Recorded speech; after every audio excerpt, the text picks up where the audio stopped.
Cavite.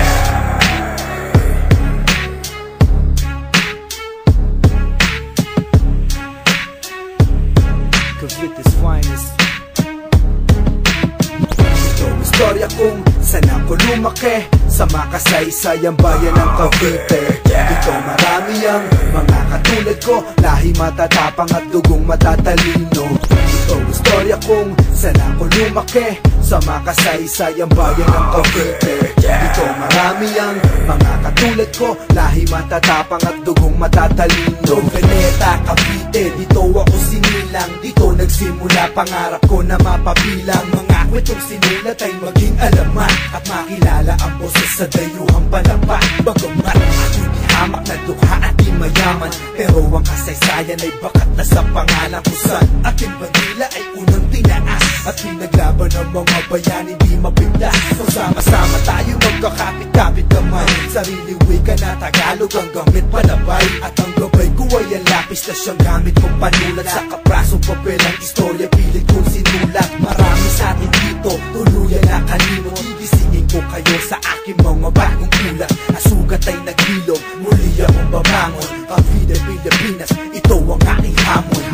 Ito ang istorya kung saan ako lumaki, sa makasaysayang bayan ng Cavite. Dito marami ang mga katulad ko, lahi matatapang at dugong matatalino. Ito ang istorya kung saan ako lumaki, sa makasaysayang bayan ng Cavite. Dito marami ang mga katulad ko, lahi matatapang at dugong matatalino. Plasma, Imus, Paco or Silang, Tansa, Malabon, na Ektarnati at Idang, Noveleta, Rosario, Bailay hanggang sa dulo, Amadeo, Tagaytay, 13 aming Kapitolyo, Emilio Aguinaldo, Batas anak ng Hawi, si George Canseco ang tagasulat ng aming awit. Marami pang iba, dapat ko pa ba banggitin itong mikroponong pamana sa akin ng anting-antay na pinaghusay sa siling, idudura sa sino mang mga dayuhan. Di gagalang o sa amin man lamang, ginapang ko ang kasaysayan, binulik at sinariwa. Tinula ko ng Tagalog, etong gamit kong panghiwa. Sa tatagos, binabato aking bersikulo, para makilala di kailangan pa ng titulo. Eto ang panata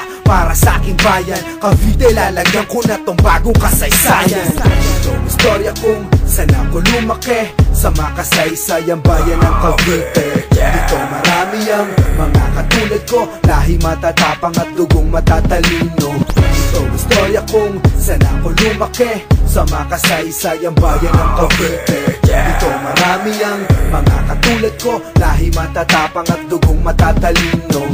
Ito ang istorya kung saan ako lumaki, sa makasaysayang bayan ng Cavite. Dito marami ang mga katulad ko, lahi matatapang at dugong matatalino.